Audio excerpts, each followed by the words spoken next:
Welcome to Beyond the Game, Wealth Mastery for Athletes. I'm Chris Benson, private equity real estate investor, and I'm joined by 9-year NFL vet Alec Ogletree. Beyond the Game is a podcast where we will provide a playbook for financial growth both on and off the field.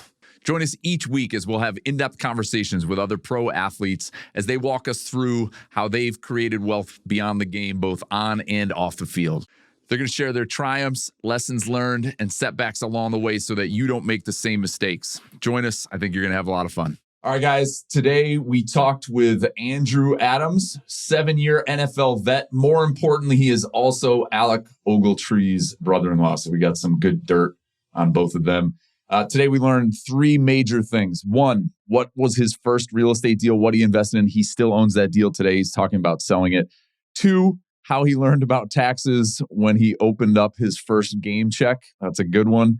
And 3, Alec, he's a cheater at golf. That's what Alec told us. They go out and play, and he consistently moves the ball around. So we're going to have those 3 things with Andrew. Please stay with us on the episode. You're going to like this one. Today, I appreciate you coming on. Today, we got Andrew Adams here. 7 years NFL. Yeah, right? yeah, going to 8. Going on 8. Super Bowl champion. What number was it? Super Bowl 45. Super Bowl 45. With who? Tampa Bay Buccaneers. Tampa Bay. Tom Brady. Tom Brady. I saw y'all too. Yeah. Graduated UConn with an economics degree, right? Economics. Okay. Minor in entrepreneurship. And minor in entrepreneurship. Yeah, okay. yeah. I like that. See some of your little stats on there, I don't know if it's big time, but second team All-American and all of that stuff at UConn. At UConn? Mm-hmm. Oh, yeah, I was a pretty decent player. You did well for yourself. Obviously, I wasn't good enough to get drafted, but... that ain't true. Wait, you're missing the most important part of who he is. What's that? It's just your brother-in-law. I know, right? We ain't got to the end. Let me finish. Oh, sorry. I didn't mean to interrupt the intro. No, but and like you said, obviously, you're my brother-in-law, so obviously this is special to guest to have you on, and appreciate you coming through. Sure, happy to be here. Kind of the first question we just kind of want to start with was when was the first time? What was your knowledge of like money? Wait. Hang on. I have a more important question. Tell me. Have you ever played each other in an NFL game? Yeah.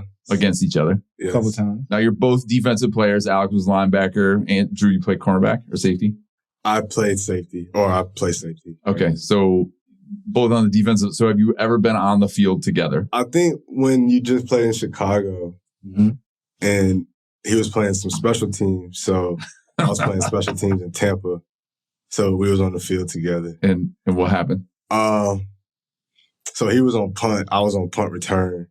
Mm-hmm. And obviously, like, if you play football, the punt team has a lot of communication, like before the ball snap, pointing out their man, counting the box, things of that nature.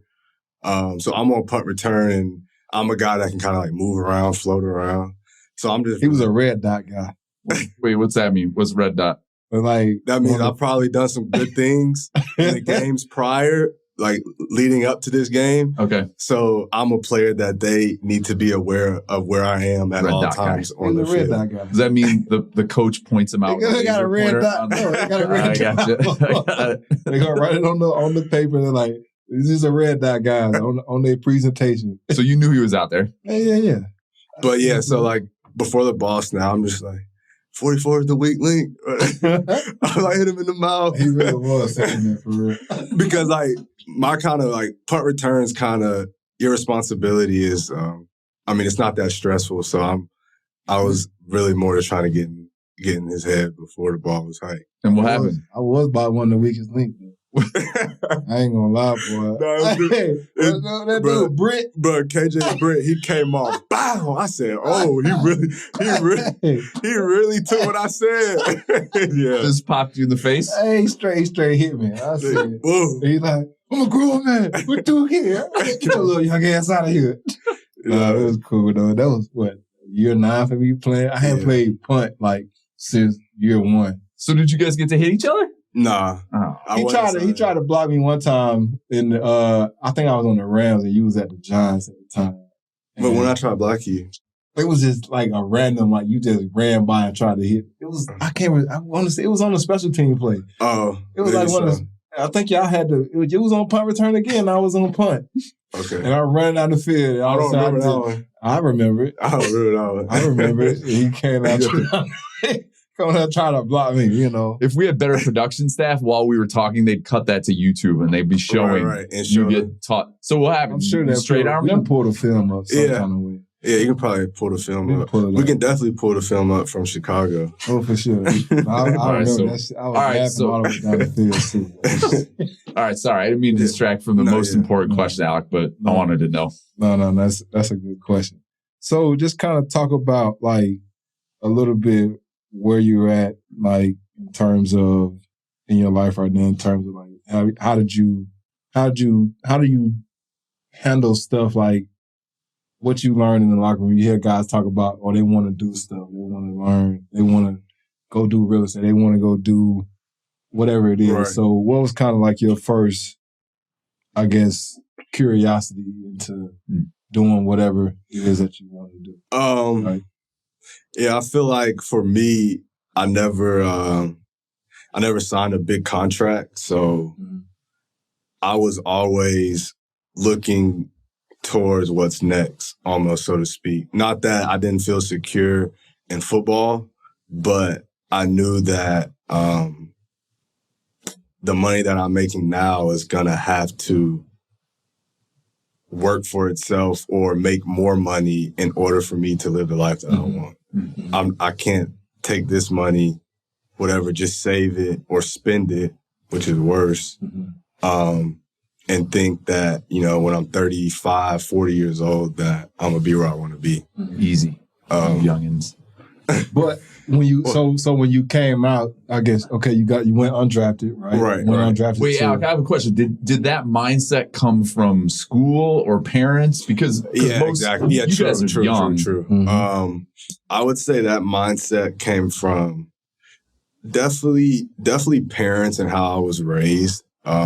I feel like obviously, you know, not everybody, but most people are a product of their environment. You know, if not saying I came from a whole bunch of money because my parents are still working today, but my parents were able to provide for, you know, their children, you know, and we didn't really want, you know, for anything. So just being able to see them kind of be responsible with funds, you know, that I could see, you know, maybe just as a model. Maybe, yeah, right. Maybe my financial advisor might not say they made, you know, right decisions in their past, but from a child's perspective, I would see my parents be, you know, responsible with funds. And so I would say that definitely is a factor. And then in college, I was an economics major, so we just talked about, you know, exchange rates and, you know, money, basically. Sure. So, how was money treated, like, at the kitchen table? When you guys, like, as a kid, how do your parents talk about it? I remember with my parents, it was always like I don't want to say a fear-based thing, but with my parents, it was my dad's super conservative financially, super cheap. And we did okay, like strong middle class. You know, we always had food to eat. Like we weren't struggling in that regard, but it was never like an abundance mindset. It was always built around like, I don't want to lose this. And it was always fear of like, I'm not going to have enough. Yeah. So from my mom's point of view, I feel like it was save, you know, save, you know, save your money, you know, don't spend your money, save your money. Right. Whether that's correct or incorrect, you know, which I don't think it's correct now, but that was kind of how I grew up. And my dad was, you know, if you work kind of, I don't know if he's like this, but my perspective is, you know, he worked and he made, you know, decent money. So he'd buy what he wanted. You know, if he wanted a nice car, he'd buy it. If he wanted, you know, some speakers, Bose, you know, he's gonna go get the best speaker. Sure. You know, a good meal. He's gonna get a good meal. He's not gonna save his money because he doesn't want to spend his money on it. He's buying experiences. He's buying right, which you I think even now I feel like I'm like that now. If it's something you want, go get it. Basically, gotta work to get it. Yeah, right. So yeah, it wasn't negative, or it wasn't like it wasn't a negative thought in my house, money. Yeah. But I felt like it was work though, work, to make money. But you felt like you had but you kind of had like you said you could say you had like kind of an example to kind of go off of, and like I said, continue to go through college, and then obviously start earning your own money when you got to the league. You had that mindset from your parents, and just how you grew up, just seeing how they operated and stuff. Right. And so, what was the first thing you did, I guess, when you first got like your money? Like when you first got your check, tell me what you did. Like what I do. A lot of people had that like. Well, I guess my first big check or biggest first active game check. Yeah, active game check was $25,000 for one game. Mm-hmm. And so wait, just tell me how this works, right? Because I'm completely naive. So literally, the season starts. They take your contract and they divide it by the number of games you play. Rough and tough. Okay, so let's get into it like a little more real quick. So first off, rookie. All rookies, they're drafted or undrafted. Right. You get a signing bonus. Okay. My signing bonus was I think like $2,500, so $2,500. Nice, right? Pre-tax. So I got that all at one time during the off season. Okay. Like before the season started. You could almost Alec pay signing rent. bonus, I don't know, millions. I think they paid that out over 4 or a few years. Mm-hmm. So he didn't get all his at one time, but he got enough. So yeah, I got $2,500 in the bank in the off season. The off season checks are maybe like $300 a week, something like that. In OTAs. Okay. But like I don't really have to pay for anything. I'm living in the hotel that they're paying for. They're paying for food. Right. Yep. Okay. And then Season starts. Well, first there's a break after that. Well, first, so I got cut, and they put me on practice squad for the first 2 weeks. Then I got called up week 3 because 2 safeties got hurt, so I ended up starting week 3, and that was my first time being active. And practice squad guys, we've talked about this out. DA told you 40, about 50 it. grand, right? Something like it's. Yeah, I mean. Yeah, so I'm not even counting that because I don't remember what it was. Okay. All right. So my first active check was $25,000. And then, you open the paper. I didn't get direct deposit because I wanted to actually go to the bank. So they just hand it out like in the locker room? They come around, They put it in your locker. Seriously? Like the week after the game, not so the guys who are during getting the paid game. a few $1 million a week or a game. It's in an envelope. It's just in a check in their locker. Yeah, they didn't it's do in a direct check in their deposit. locker. Yeah. That's crazy. You didn't do direct deposit. No, but even if you do direct deposit, they give you the void like the stub. Yeah. Can you get like the option of a duffel bag full of cash if you want? Can you just get the duffel bag? I doubt they do that. Nah. I don't think the owners owners cut checks like that. 25, so you open it, boom, boom, see 25, and then it's obviously I'm playing in New York, so minus 12,000. So are you thinking about taxes and stuff at this point? Did you understand that the 25 was I understood taxes, but I understood taxes on a level from off-season checks, which is like $1,000, and so it was like $1,000, and I was getting like maybe 600, right, or like maybe 700 sometimes. Yeah. So I understood taxes, but I didn't think my $25,000 check would come back to me saying 12,000. I said, we're out here for 3 hours. No, we're crazy.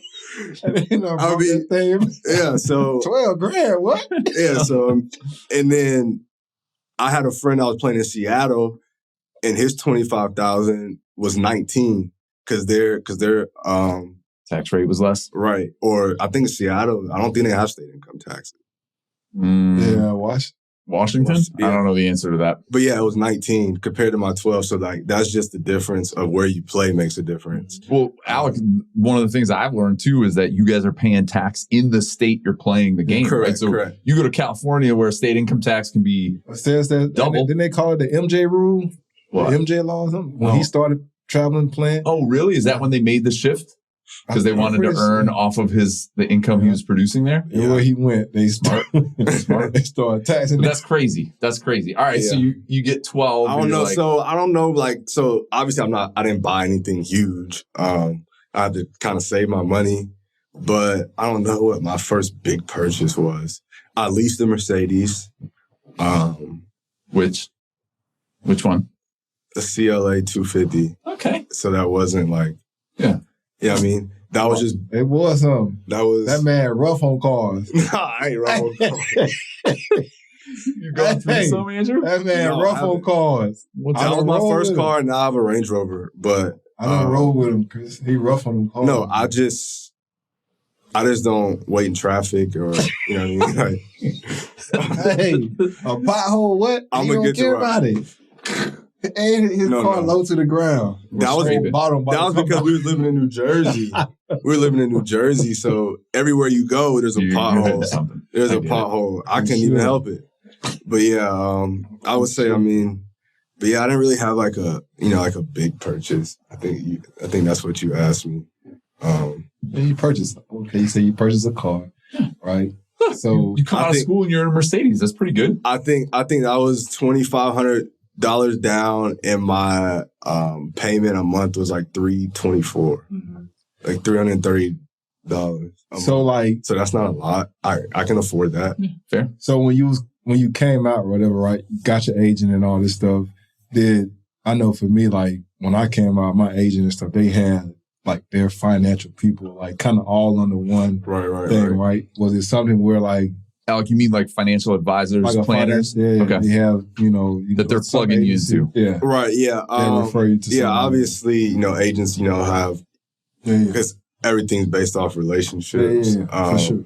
And I signed with a guy named Ed Wazlowski, and I think he referred me in a financial advisor, but I didn't go with that guy. How was that process of like finding them out? Like, honestly, because there's so many people that can come at you and be like, hey, I can represent your finances or whatever. So what did you do? Like, what was kind of your process? What I did was find somebody that I trusted in the league and did their basically financial advice. A player. Yeah. So his name was Jeremy Davis. He's from Atlanta, grew up in Norcross. He went to Norcross. He went to UConn. I knew him at UConn. And then he was playing for the Giants, actually, at the time. So I was like, who's your financial? And I knew he's very frugal. Like, he doesn't spend money at all. Like, he's not spending money. Yeah. So you saying So I was like, I know he probably chose, somebody that, is trustworthy, and kind of think like you, like right. So I kind of went that route, and he's still my financial. Still today. Yeah. So it worked out. Right. Yep.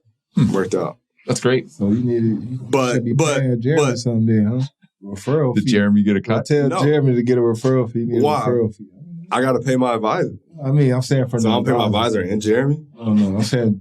Jeremy should ask your financial advisor referral fee. You got to cut him in. That seems fair. You know what I mean? He brought you aboard. He tried to get you, I think. He tried to, He tried, I don't know. Yeah. I don't know. I had like so many. I fired my dude. Like I didn't even play my first game yet. I had fired my financial advisor. How you fire him and not even make any money yet like that?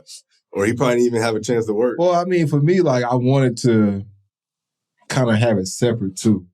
Because he was the agent. He was the agent. Yeah. Working up on the agent and all this stuff like this, and I was just, I don't know. It just didn't. I didn't like it for me personally. Yeah, but obviously, I think there's guys that do. Yeah, they need their agent to help them kind of grow their business, get a financial, person to be there to do that.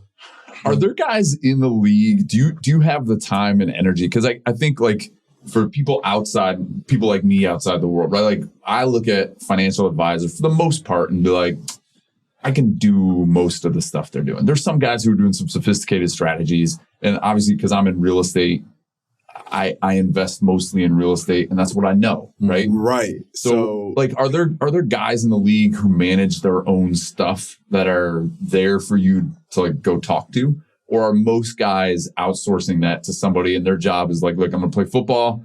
I'm going to write my checks to... I would say most guys have an advisor. Yeah. Some guys do have their own stuff. I feel like one of my good friends has, he doesn't have, or I think eventually he fired his financial advisor, and then him and his brother's like kind of a businessman, but him and his brother basically take care of his money and do things outside of the stock market, which I think most advisors, that's their big, Sure. That's their big asset is they know, how to invest and tax save through the stock market. Mm-hmm. So I think, and obviously your 90% of your football players don't have that skill set. Sure. Yeah, fair. So it's like, well, I'm going to hire somebody that does have that skill set. And you want to focus on what's making you money today. Right. Which is playing football. And then like they're very knowledgeable about money. So like they might know the real estate market, but they're not real estate professionals. Right. So they can't really advise you in that lane, but they can tell you about it, or they can point you in the direction that maybe you want to go. Or introduce you to the guy or gal who can help. Right, who can help. So, I mean, that's really relationship, connections, things of that nature. But like my financial advisor has helped me like with insurance plays. So, making money through, whole life policies, things of that nature. What was the thing you didn't understand when you got in the league? It can be financial. It can be, maybe it was advice your financial advisor gave you, or maybe you learned on your own. But what was the thing you didn't understand early on that now you look back and you're like, I can't believe I didn't know that? I mean, taxes is the one that I always love. Like, I mean, yeah, taxes, I feel like really probably, and it's not paying, or it's not the taxes coming out of your income. It's when you have to file taxes at the end of the year, and it either comes back that you owe, which a lot of times you owe, or that you're going to get a refund. Mm-hmm.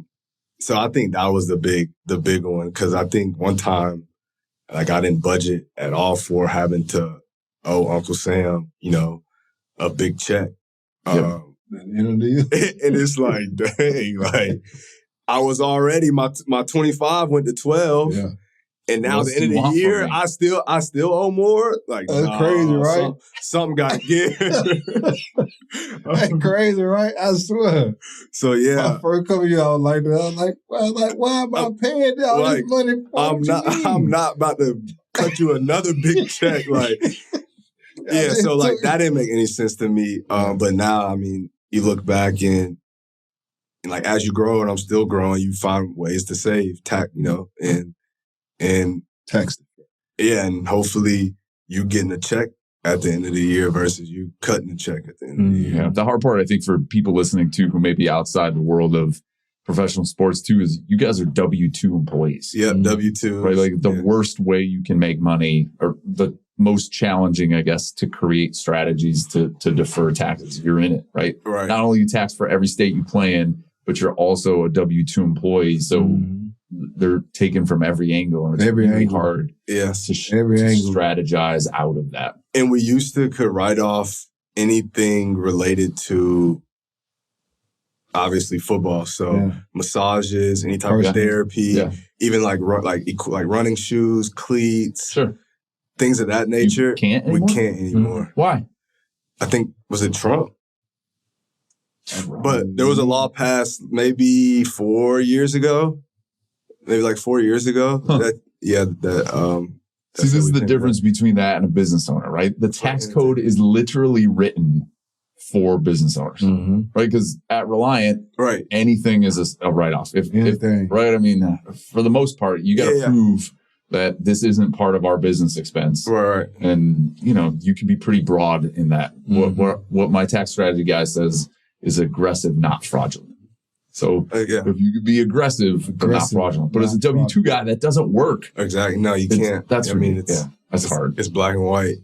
Yeah. So as the career arc went on, and you said it before we started recording, right? You've never been the big contract guy, right? Right, correct. Where I signed what Burrows just signed? $275 million bucks?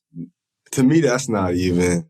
I just want it, and I feel like I was worth it, and I hope a owner or GM hear this. I at least like just a 2 or 3 for 15. You hear me? I mean? It's something. A 2 for 10, or I'll take a 2 for 8. Right? So no, I never signed. I would say average now is around like $1 million, maybe a little more than $1 million a year. Okay. So, and then so the longer you play, obviously the more money you make. And then there's other ways to make money in the NFL, such as bonuses. So like incentive type bonuses in the contract, like so many tackles, how many games you play. And each player is entitled to like a player performance bonus, which correlates to how much you're expected to play. Okay. It's like a high draft pick is expected to play a lot, which means his player performance bonus isn't going to be as much as somebody like me who's undrafted, who they don't expect to play. So me playing a lot, I'm going to make a lot more money. Got it. Which is you get paid per play. Got it. So every time I cross that white line, I get paid $500. Each play. Each play? And then at the end of the year, you send you that check.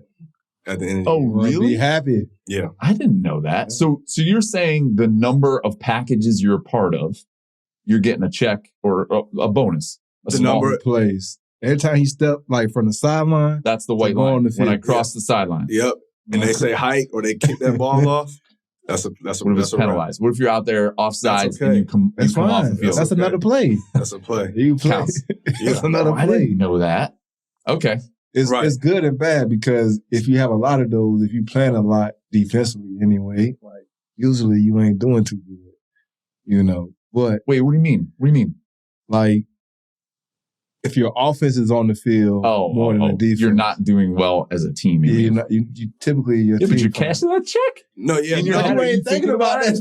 No, so my rookie year, I made just about as much in a player performance bonus than I did my salary. It was like as much as my salary. So there's upside for guys that are for sure. surprises, I guess. Right, exactly. Okay. Yeah, but a first round pick who started the whole year, their player performance might not be that high. Because the argument is it's in their salary. Yeah, it's in their signing bonus. It wasn't that high. Yeah, like they got their money. Yeah. Just let me get my little, my little check. That's some bull, man. That's some bull. Yeah.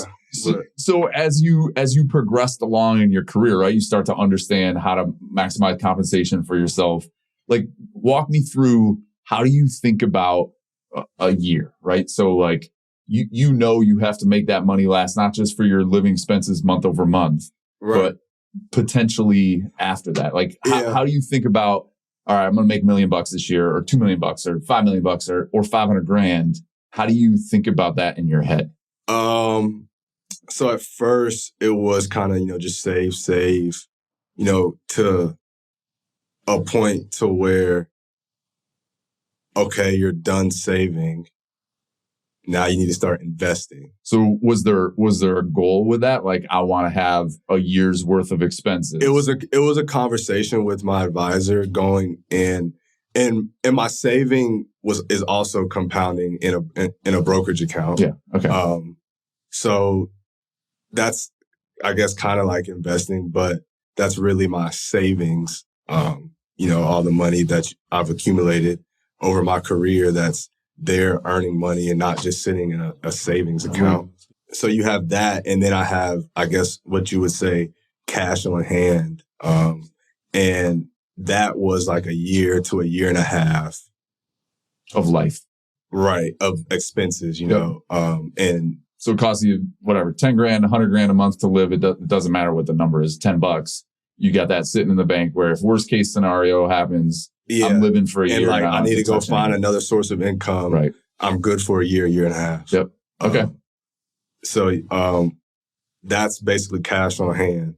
And then everything else is, growing, I'm putting away. So I just feel like once I got to, a comfortable number, and I don't really remember exactly what number that was, but not cash on hand, but I feel like at the time, I think living expenses was like, around 10 grand a month. Yeah. So, if you got 100 to 150,000, cash on hand, just sitting around, everything else that I'm earning, like, let's start investing it so that my money can make money. So that's kind of when I switched from, just trying to build, just trying to save to start investing. So when I guess necessarily, okay, you talk to your financial advisor and stuff, right? Yeah. How often are you communicating with your financial advisor and stuff at this point? At this point? I mean, really, just kind every of year. now. I would like 4 times a year. Mm-hmm. During the season, are you? So during the season, we'll have a check-in call before the season starts, and then we'll have a halfway through the season a check-in call, and then once the season ends, another call. See how much cash you accumulated, what you want to do with it. You'll have another call another meeting in the off season. I say calls now because now we do it virtually. Yeah. I used to go into his office and we would do it, but now it's. And so is that something where you're sitting down, you're like, okay, I earned this at this point of the season, right? I want to do this in the off season. Is it something that you planning to do in the off season, or is it something you like, man, I need to do this next week? I'm trying to say I made this money right now to invest it over here. Oh, in this no, I was never like that. I would say now more I might be like that, but during the season I was always focused on football, like strictly. So it's kind of like all those game checks that we talked about, you can put away. They're automatically going, and I'm trying to spend as less money as possible during the season and save as most money as possible. One, because I know the off season, when you're not getting paid, you're just spending money. Well, I thought now, doesn't it get separated now? Yeah, now it does, but Alec and I talked the whole story about his first year when he realized. Naked, Drew. I don't know. He must not have that guidance. You feel me? No, he was doing all kinds of silly stuff. Hey, that money was gone. By April. No, like March. April. That's quick too. If it's not coming in, you just spending. You see negative. Hey, that's all I kept seeing. I'm like, what going on? It adds up. Ain't nobody get paid. What percentage of guys think like you think? Me? Yeah. I know I'm asking an unanswerable question. So I would say maybe 50. 50% of the guys think like you think financially? Oh, I mean, now or as I did as a rookie, like coming to like what we talking about where he ended up broke. Oh, no. I meant more like, now. Save. Yeah, now where you're saying, all right, minimize expenses, put a bucket of cash away, figure out how to deploy it at the end of the year. I mean, most of them going to be probably older too. Yeah. I mean, I feel like there's different stages of people's career. Yeah. And it's pretty I don't want to say it's the same for everybody, but you can generalize a young player versus an older player. Yeah. Where younger players aren't thinking like this yet. Right. More than likely, they're probably not. Yeah, they're not. There's so much coming at you.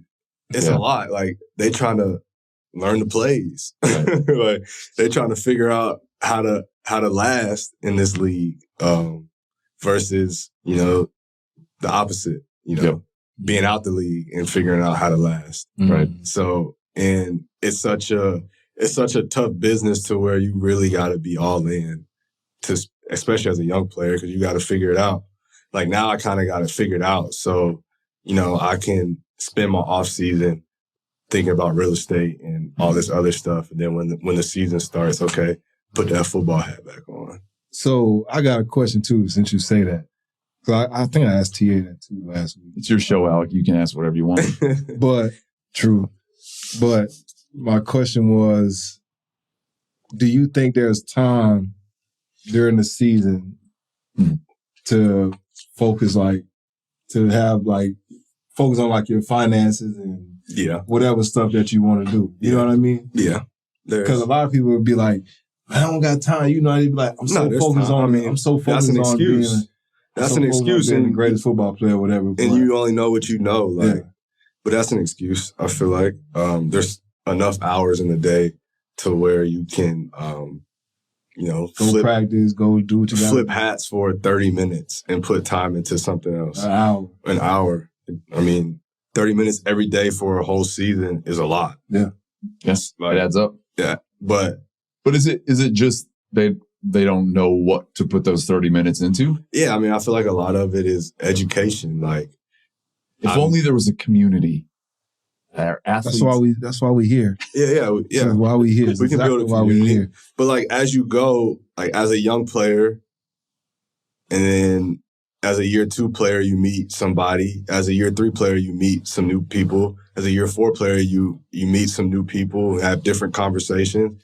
Year 5 player, you're having different conversations. With other players, you mean? Or guys and gals outside the industry doing other things? In the world, just as a professional football. As you mature as a human. Yeah. And as you get older and as your, net worth as an individual rises, you start meeting people in the same net worth, and they might not be in football. They might be in something else. Mm-hmm.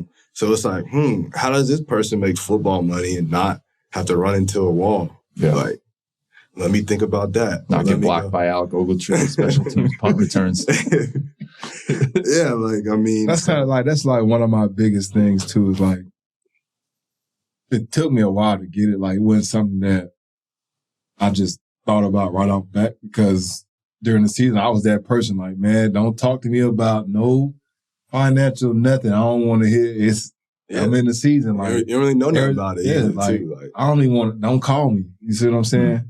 And then coming to the off season, you got like, okay, you want to travel, you want to go, hey guy, you want to do all this stuff. It was like, then you try to put like, I mean, you got a couple months or whatever to try to go look at some real estate or whatever it is that you want to do. You got a couple months to do it. But at the same time, it's like, once the season kick in, there you go again. You just cut it off. Exactly.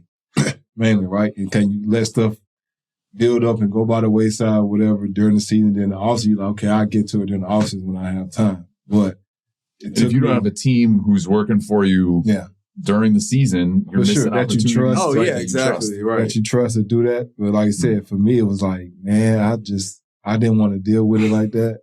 So a lot of times I just wait till the offseason.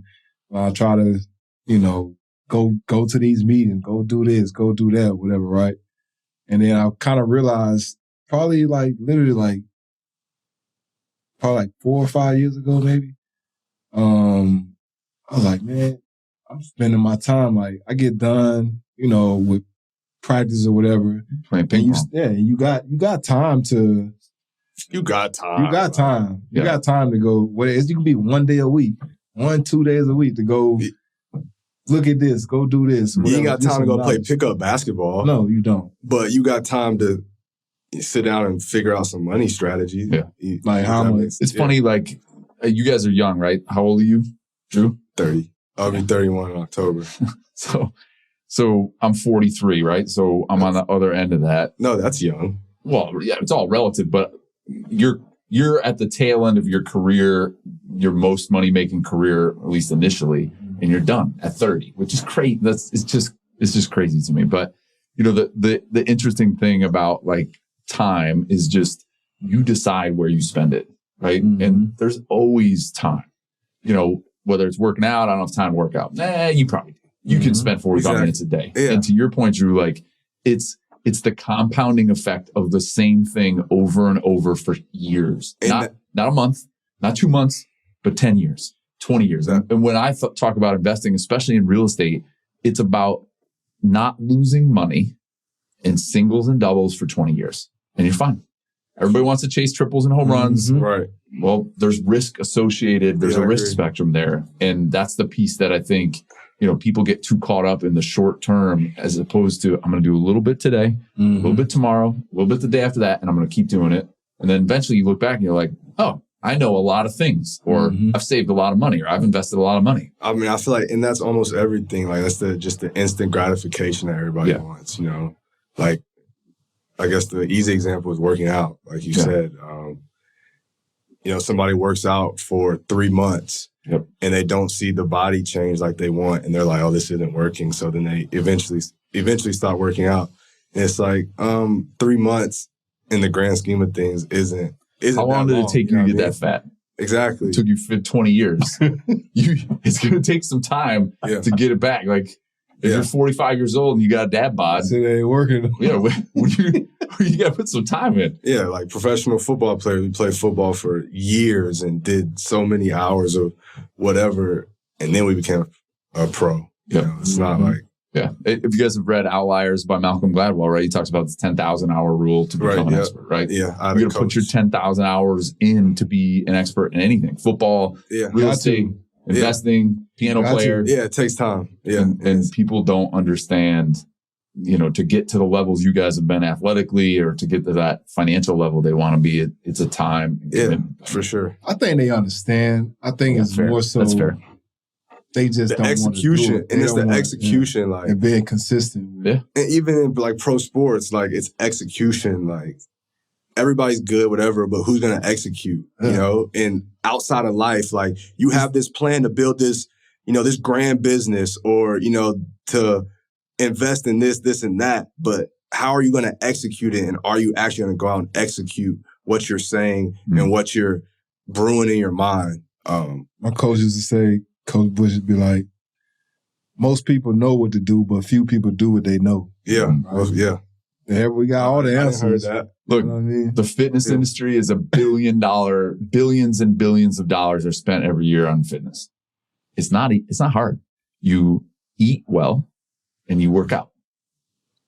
Consume less calories than you burn. That's it. That's the whole game. But there's billions of dollars in self-help books, and my wife owns a gym, right? We make money on it.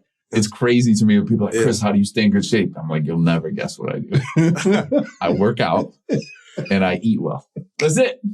And I've been doing it since I was 16. Like, bro, I say you can literally do 100 push-ups a day and 100 sit-ups a day. You'd be great. And you'll be good. It doesn't have to be too much more. But to your point, Alec, most people, and this is true of finance too, right? Look up the statistics on how many people live paycheck to paycheck. It's staggering. And I read something in the Wall Street Journal, and I wish I had it for the podcast. Maybe an editor could put it in the bottom. But there was an article in the Wall Street Journal not too long ago about how many people had more than $1,000 saved for their retirement in the United States.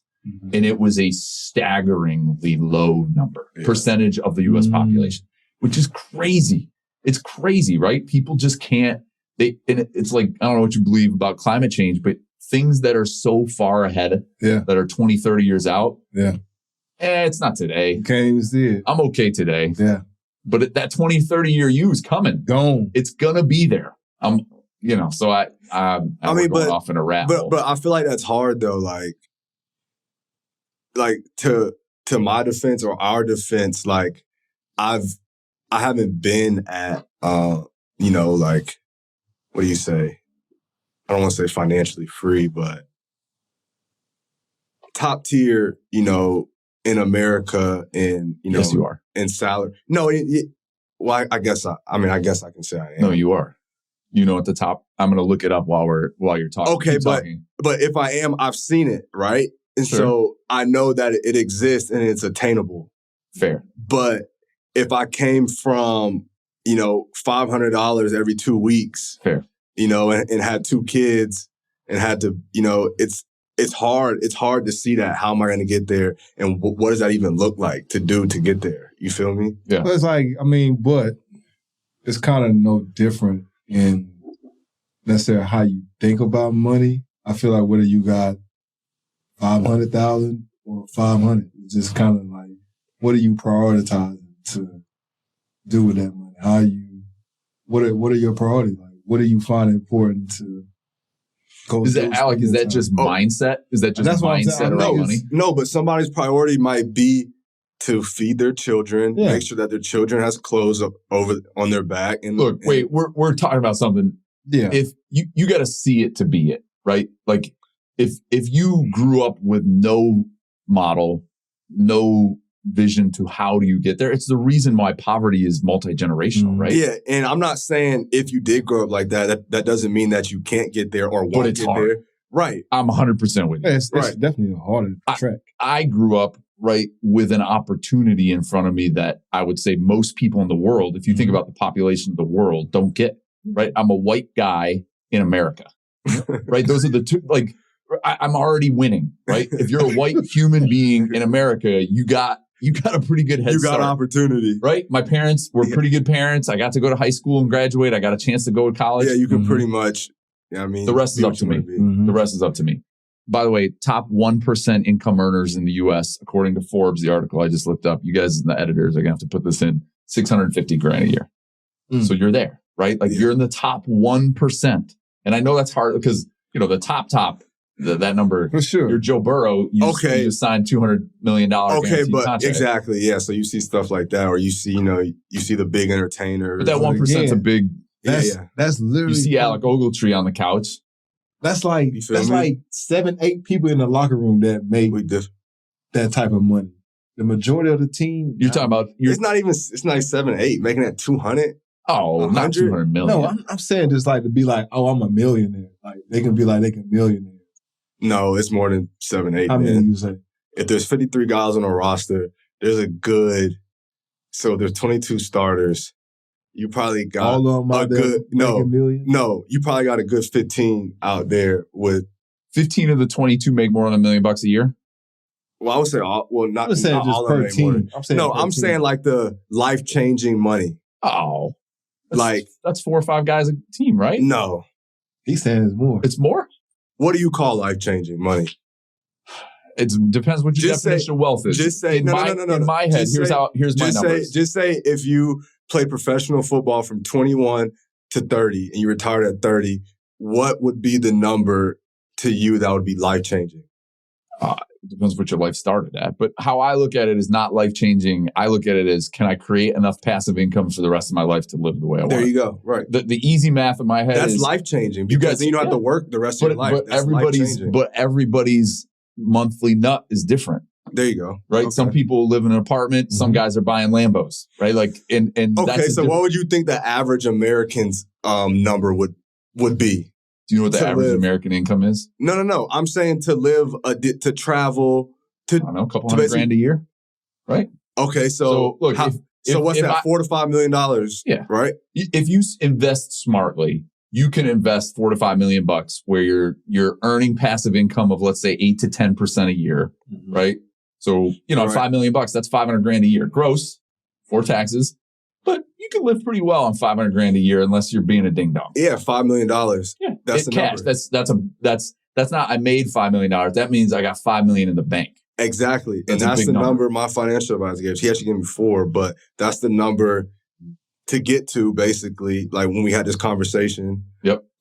Whenever it was to get to basically, okay, you can live off of this, and make this. So good transition back to what we went down all kinds of rabbit holes. I love it. But so all right, so he says to you, Andrew, make $5 million and I'm going to build you a plan to produce enough income to live off. What was the income part of that he said, or she, he or she? He.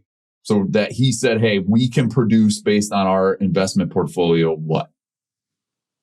Like, it was 8%. Okay. So that's $400,000 a year. 8%. Yeah. 8% on $400,000 or $5 million is $400,000 a year. So on $400,000 a year minus taxes. So yeah, 250, 300. But they ain't even account for like what you call them, impulsive buys. Well, tell them about your RC car. Alec, I thought of you. So when I interviewed I Alec. don't have impulsive buys. Yeah, you do. My impulses. What is it, Alec? Are because of him and my sister. The impulse is, hey, we want to do a family trip to Dubai. Oh. So let's go to Dubai. I'm like, duh.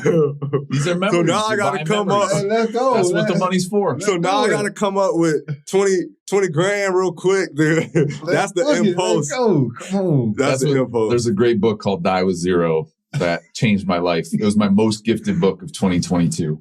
And the idea of the book is, instead of using your money to create investment dividends, you're using your money to create memory dividends, right? Because you're not going to care if you got another 25 grand in the bank at the end of your life. But if you spent 25 grand, had an incredible family trip to Dubai, that's going to be forever. And me personally, I have no problem. You can, I don't know if Alec knows, but I have no problem. You can ask my wife, but with no problem spending money on memories or food, or like entertainment, like experiences. Time. Yeah, experiences. But I do have a problem with an Amazon box coming to the front door every day.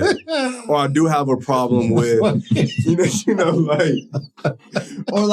just I get it. Just spending money, just to spend money. Like, and I'm not saying the Amazon he got a problem with trying to get us in the club. What do you mean? This man right here, man. Or like, I mean, but I guess that's entertainment. I guess that's. He's not going to help you buy a table. No, I will, but if I got to pay for it by myself, we might. You alligator arm it? It's going to be some discount. Like, I can't reach the bill. No, but like now I feel like there's definitely better ways to spend your money than spend it in a club. For sure. Yeah. And like, to me, that's not, it was an experience and I wouldn't take those days back, but. You're a different part of your life. You're a different season, right? I mean, you guys are, you got both, I wouldn't do it now. You got both young kids, right? You're in the parent season. Like the hard part is you go through your career and your life seasons change too, right? From 20 to 30, you're one guy. From 30 to 40, you're another guy. From 40 to 60. So, your priorities change. I mean, so did you plan for kids in this whole thing when you first started talking to financial people? I think because stuff's happened. Like, yeah, but not at first. We didn't plan for kids. Yeah, you went like, oh, I'm going to put a savings over here for Beckham. Yep. No. Now y'all having Lake. Yeah. Hey. Now we having a second kid. Congrats. Congrats. Thank you.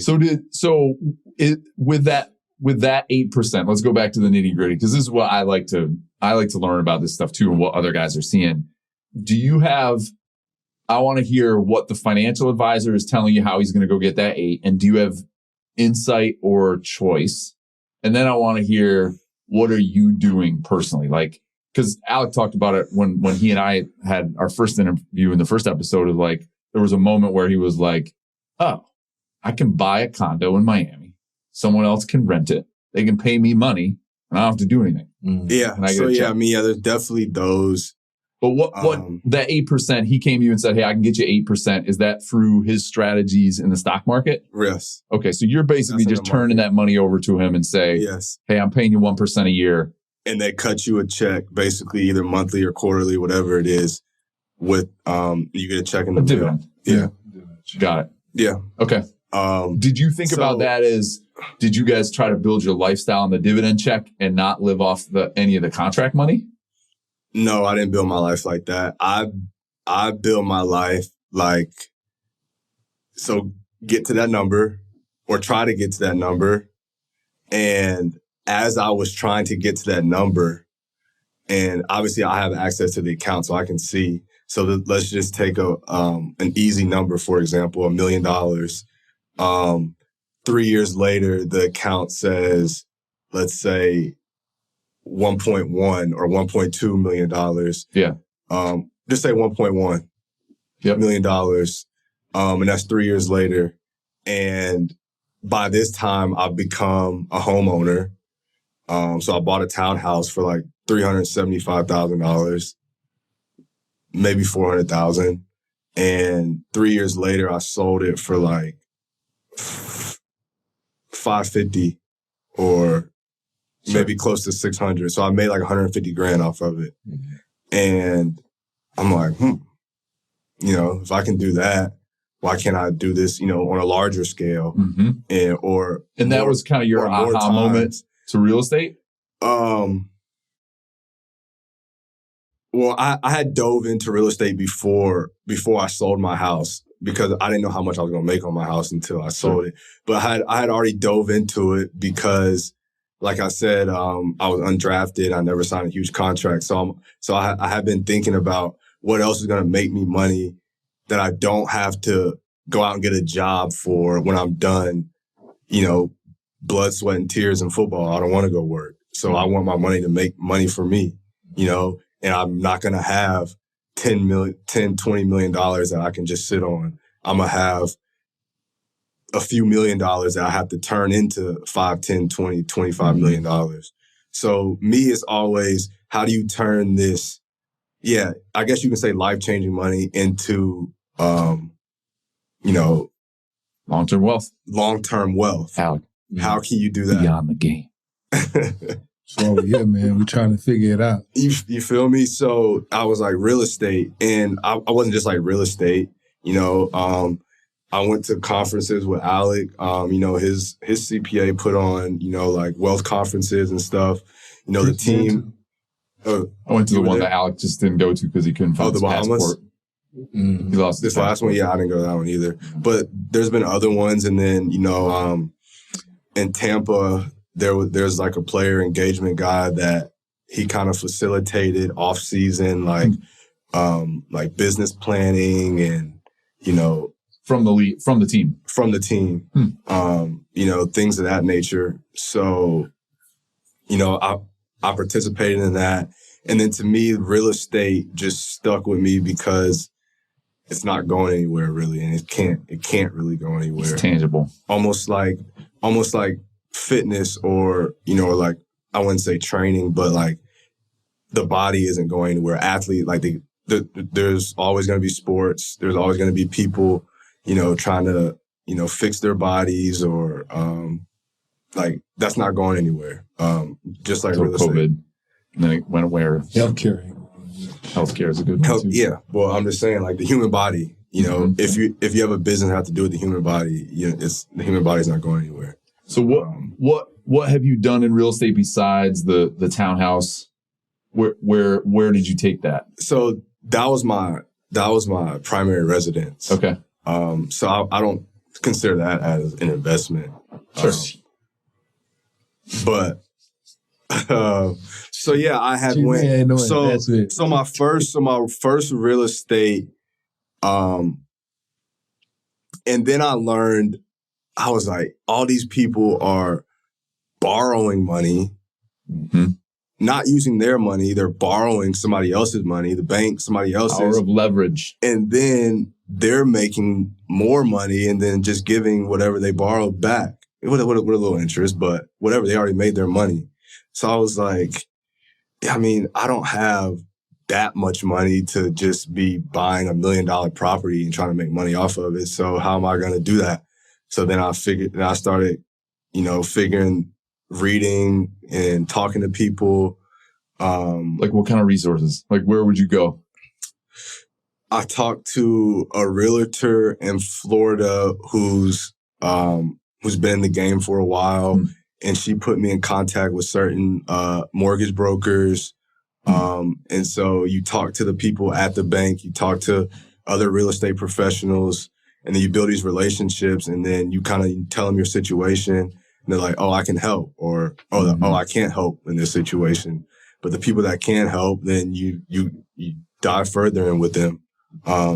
So that's what you were talking about, Alec. Like people know what they have to do. It's do they do it? Yeah. Like you took the first step, right? Yeah. I mean, you took the first step. You have to but I was probably just reading and talking to people for a year or two before I bought my first property. I bought my first property with the bank's money, First Horizon. What was it?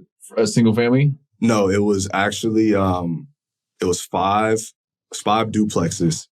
Wow, 10 units. It's 10 units. It's a big start. And it was for into it. And it was maybe it's close to $1 million, like $990. Okay. In Tampa?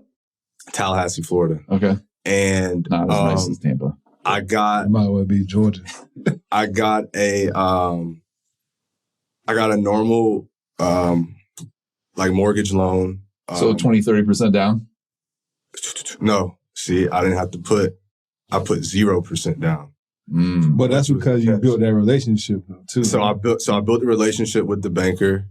Obviously she knows my situation, finances, sure, whatever. So it's like 600 and some change. I did, like a 30-year fixed mortgage for, and like the rest 300,000 and some change. I leveraged my brokerage account.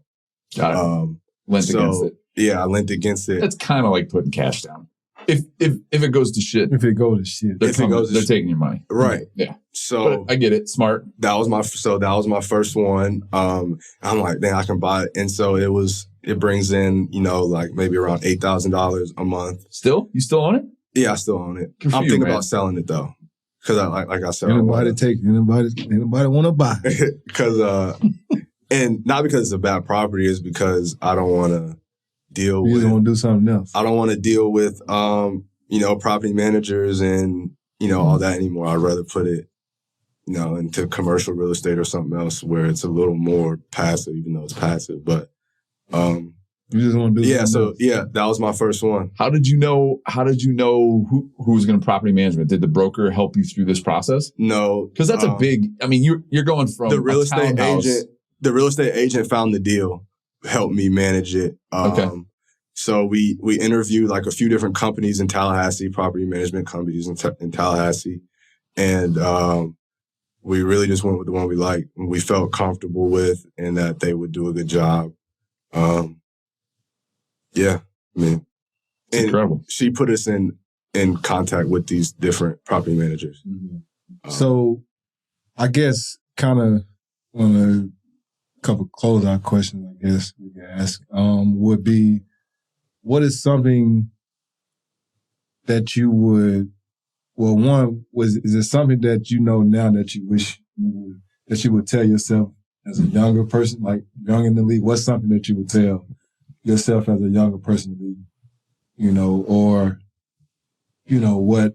I would say, if you could talk to a younger person, a younger athlete in the league. Talk to 20-year-old Drew. Yeah. Like, you're a junior at UConn. What's something that you learned now, where you at right now today, to think about something back then, like, I wish I would have did this back then, or I would say just had knowledge about this. Be open to different people and different ideas, even if it might not, interest you, and then be knowledge, and then go seek your own knowledge, so to speak. Like, don't rely on like a conference or just a conversation with somebody you had, or a TV series or show, to be all you know about whatever you're seeking knowledge for. You have to go dive into that subject and almost you can't become a professional, but almost know or be able to teach that subject to somebody else. Mm-hmm. Like, be able that's to. Your dad speaking in my head. That's how your dad be.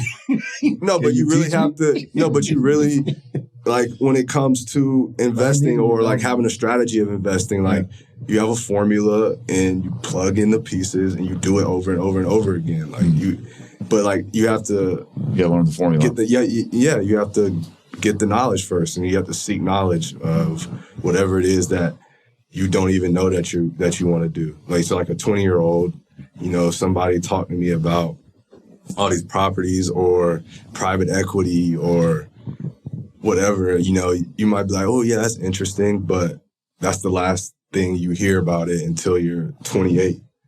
But unless you went out and chased it. If I went out and chased it when I was 20, where would I be now that I'm 28? You know what I mean? I might have invested in Uber when I was 20, and now I would be... Probably not, but you would have invested in something that didn't work.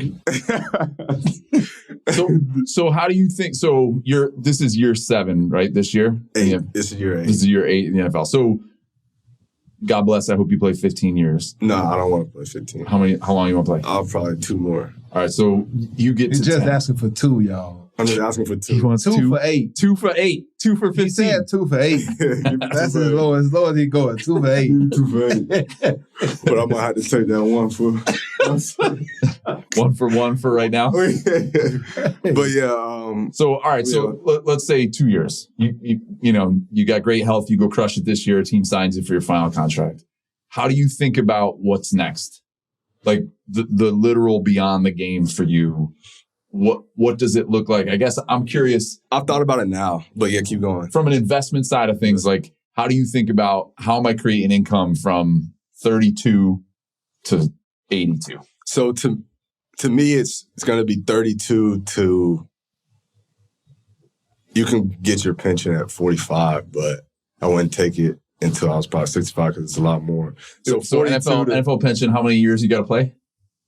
3.5, 4 years.